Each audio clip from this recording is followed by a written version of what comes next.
한국 증시에서 드디어 선바뀜이 좀 나오고 있는 것 같습니다. 지난 여러 차례 여러분들한테 영상에서 말씀드렸던 산업과 그 섹터들이 지금 아주 잘 올라주고 있는데요.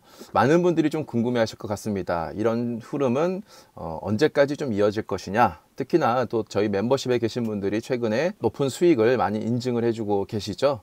같이 답을 좀 드리자면 아직까지는 이 관련된 산업들을 매도할 시기는 아니라고 봅니다. 훨씬 더 길게 보셔도 될 것 같은데요. 우리가 일반적으로 반도체나 어떤 특정 산업들은 큰 기업들과의 먼저 선계약을 맺기 때문에 어느 정도 실적이 예상이 됩니다. 그런데 소비와 관련된 것들은 직접적으로 우리가 매입을 하지 않는 이상, 그러니까 큰 단체가 이렇게 거래를 하는 것들이 아니라 각자 개개인이 소비가 돼서 그 데이터가 나오잖아요. 그래서 실적이 나오기 전까지는 다른 어떤 특정 산업 섹터처럼 미래를 미리 판단하기 좀 어렵습니다.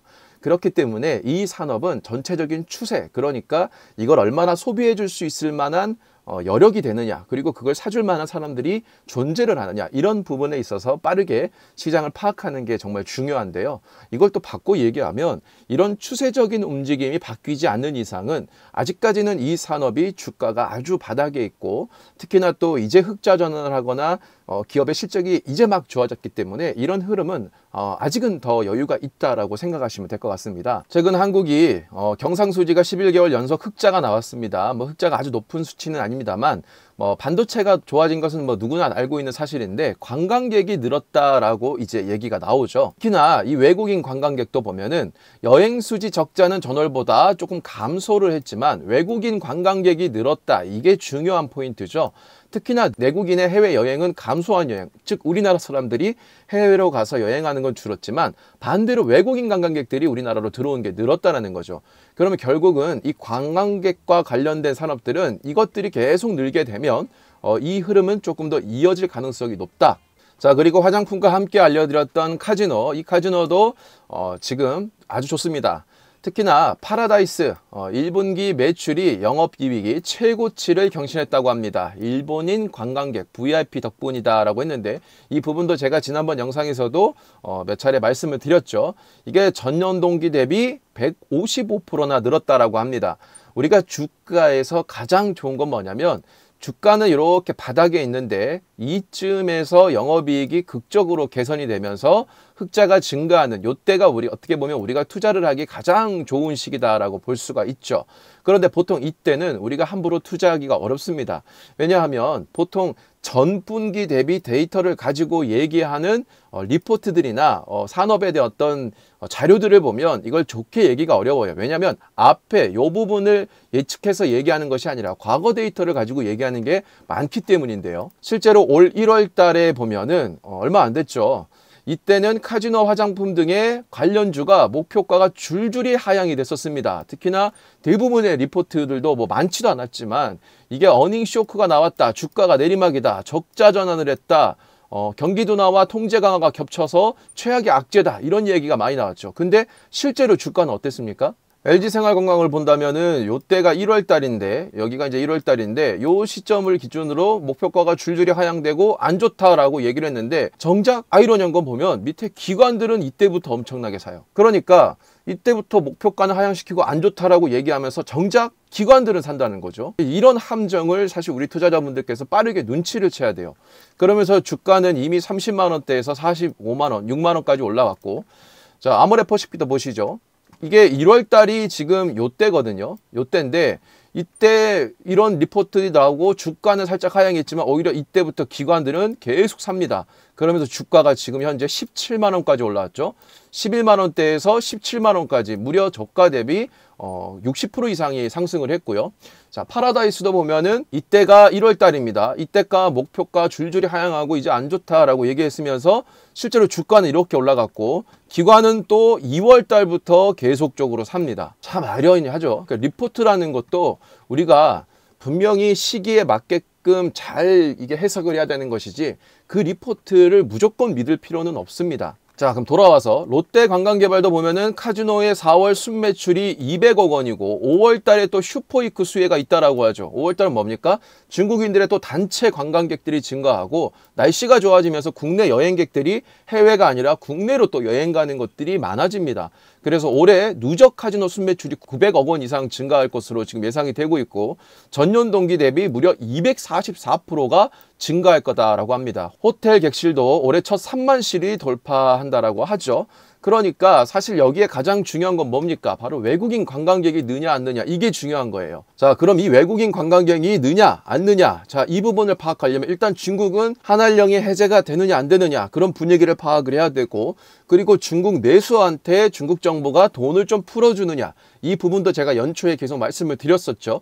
이게 증가가 되면 한국으로 들어올 여행객들이 많아질 가능성이 높고, 거기다가 한국이 지금 가장 베스트한 게 뭐냐면 원화가 어떻게 돼 있죠? 약세지 않습니까? 원화가 약세이기 때문에 일본 여행객들이 엄청나게 늘었던 것처럼 이 약세가 또 한국 내방객에 도움이 된다라고 계속 말씀을 드렸었죠. 그러면 시장이 물론 다른 주도적인 섹터가 있고 잘 오른 게 있지만 그게 이미 높게 고점에 올랐다라고 한다면 추가적으로 상승할 것보다 하락할 리스크가 더 크고, 그리고 상승이라고 하더라도 그 상승폭이 제한됩니다. 그렇기 때문에 이럴 때는 오히려 이렇게 바닥에 있는 주식들을 사는 것이 훨씬 좋고요. 특히나 외국인 관광객들이 늘어나는 이 속도가 끝나지 않았다는 거죠. 지금 중국인 관광객의 4,000명이 크루즈를 타고 역대급으로 지금 인천항에 입항을 했습니다. 이들의 여행이 지금 일주일 이상 지속이 되거든요.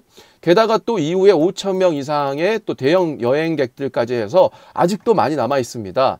그리고 또 이 중국인 관광객들이 또 어딜 갔느냐? 바로 면세점입니다.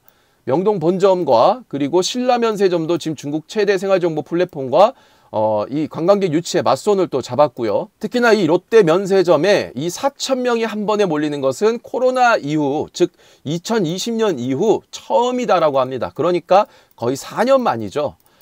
이게 지금 대폭적으로 증가하면 최근에 또 면세점에 대한 기사들이나 리포트는 어떠냐? 그다지 썩 좋지 않습니다. 근데 오히려 이렇게 수천 명이 면세점을 방문한다? 이건 뭐냐면 그 루트가 생겼다라는 거죠. 여행객들이 그냥 와서 단순히 노는 게 아니라 이 단체로 와서 거기로 거쳐가는 루트가 생겼기 때문에 이 면세점도 우리가 다시 한번 또 지켜봐야겠죠. 자, 또 다른 내용을 보면 지난해 인천 방문 외국인 의료 관광객이 전년 대비 84%가 증가했다라고 하죠. 엄청나게 증가한 건데, 요 크루즈 여행, 역대급 크루즈 여행이 또 어디로 입항했습니까? 인천으로 입항을 했습니다. 올해도 지금 굉장히 좋다라는 거죠. 그러면 이 외국인들이 들어와서 뭘 하느냐? 또 의료 관광객, 이건 뭡니까? 또 이게 미용, 또 성형, 또 이런 쪽으로 해당이 되는 거고요. 또 이런 쪽이 계속 증가를 하다 보면 화장품도 기능성 화장품 쪽으로의 수요가 또 증가할 겁니다.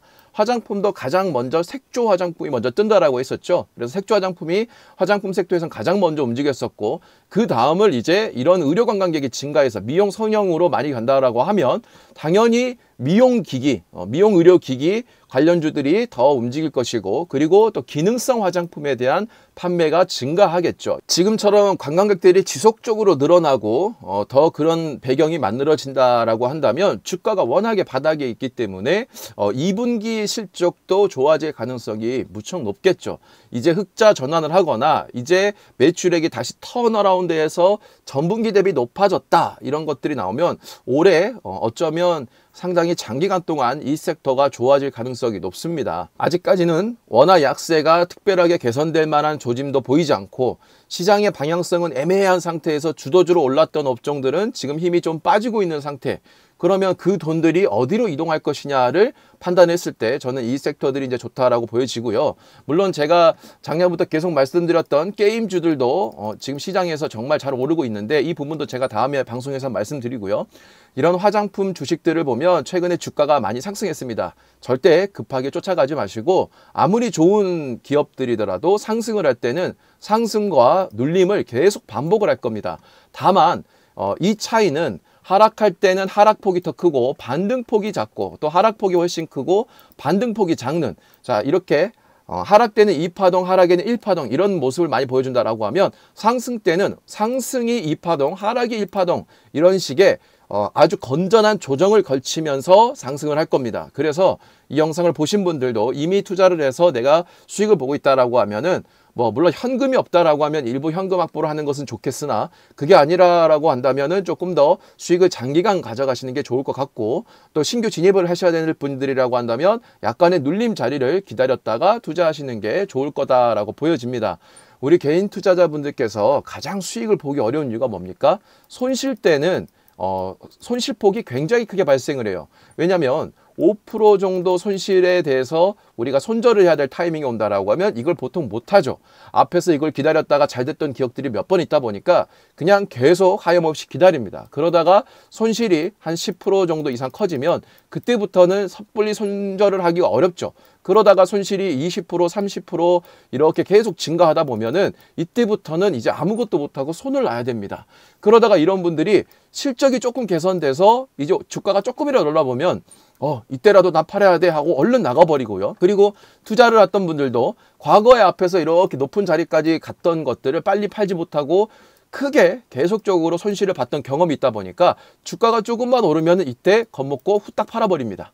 그래서 물론 우리가 현금 확보를 하는 것이 나쁜 것은 아니나 어떤 계획하에 현금 확보를 하는 것이 필요하고요. 또 이렇게 주가가 바닥에 오랜 기간 동안 하락하다가 바닥에 눌려 있다가 상승하는 종목들은 이게 왜 상승하는지 단순히 차트만 볼 것이 아니라 왜 상승하는지 이유도 알아야 되고요. 그리고 그 흐름을 만들었던 배경들이 얼마나 지금 변화가 없는지, 오히려 지속되는지, 그리고 이 지속되는 변곡점이 나중에 생겼을 때가 어떤 이유로 생겼을지, 이런 전체적인 흐름도 판단하는 것이 정말 중요합니다. 그리고 이런 것들에 대한 결과를 도출을 해서 우리가 그때 현금 확보를 많이 하는 것이지, 무작정 주가가 저점 대비 좀 올랐다라고 해서 그냥 파는 것은 맞지 않습니다. 물론 우리가 기대감만 가지고 상승하는 이 섹터들이 있어요. 어떻게 보면 테마주가 될 수가 있고, 미래 주식인데 기업들이 섣불리 진출하지 못하는, 어떻게 보면 제가 말씀드렸던 메타도 있을 것이고, 과거에 실체는 없었지만 초돈도체 같은 것들도 있습니다. 자, 이런 주식들은 실적이 나오지 않기 때문에 단기간 급등을 했다가 크게 빠져버린 경우들이 많습니다. 그래서 제가 지금 시장에서 주도주가 될 가능성이 높은 기업들은 기대감과 그리고 실적 두 가지가 동시에 충족되는 것이 중요하다고 말씀을 드렸는데, 이 섹터는 지금 현재 기대감과 실적 이 두 가지가 동시에 지금 나오고 있잖아요. 그렇기 때문에 단기간만 상승하고 끝날 가능성은 없다.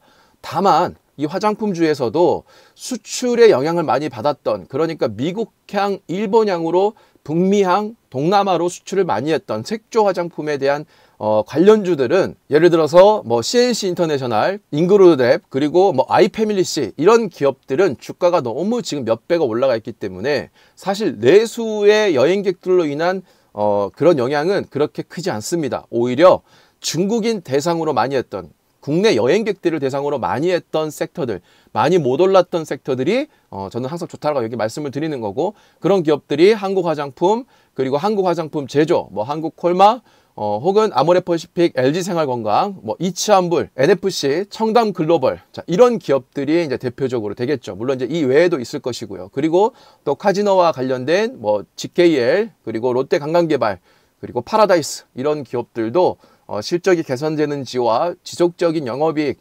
내방객들이 증가하는지를 여러분들이 판단하시고 투자를 하시면 좋을 것 같습니다. 시장을 또 한 발 더 앞서서 생각하는 그런 것들이 정말 우리가 가질 수 있는 가장 큰 강점이기 때문에 우리 시청자 여러분들께서도 급하지 않게 이런 기업들을 잘 투자해서 올 2분기에도 정말 높은 수익을 좀 거뒀으면 하는 바람입니다. 우리 멤버십에 계신 분들도 수익을 정말 축하드리고, 조금 더 이 흐름을 이어가도 되니까요. 너무 걱정하지 마시고 차분히 기다려 보시면 좋을 것 같습니다. 오늘 영상도 도움됐다면 좋아요, 구독, 알람 부탁드리고요. 다음 영상에서도 좋은 내용으로 인사드리도록 하겠습니다. 저희 멤버십은 특정 종목을 언제 사서 언제 팔라 이렇게 알려주는 것이 아니라, 제가 시장에 대한 분석과 산업에 대한 분석, 차트 분석, 그리고 여러 가지 기법 등을 통해서 여러분들이 스스로 투자를 해서 성공할 수 있게끔 키워주는 멤버십이다라고 생각하시면 될 것 같습니다. 매주 목요일 현재 라이브 방송 외에 제가 지속적인 브리핑과 산업에 대한 설명을 드리고 있으니까요. 함께 하시고 싶은 분들은 멤버십을 가입하시고요. 저희 멤버십 전용 카톡방에 들어오셔서 다양한 정보 받아가시고요. 소액인 멤버십의 비용 대비 분명히 훨씬 더 높은 이익을 얻을 수 있을 거라 제가 확신하고 있으니까요. 함께 어려운 시장 걸어가면 좋을 것 같습니다.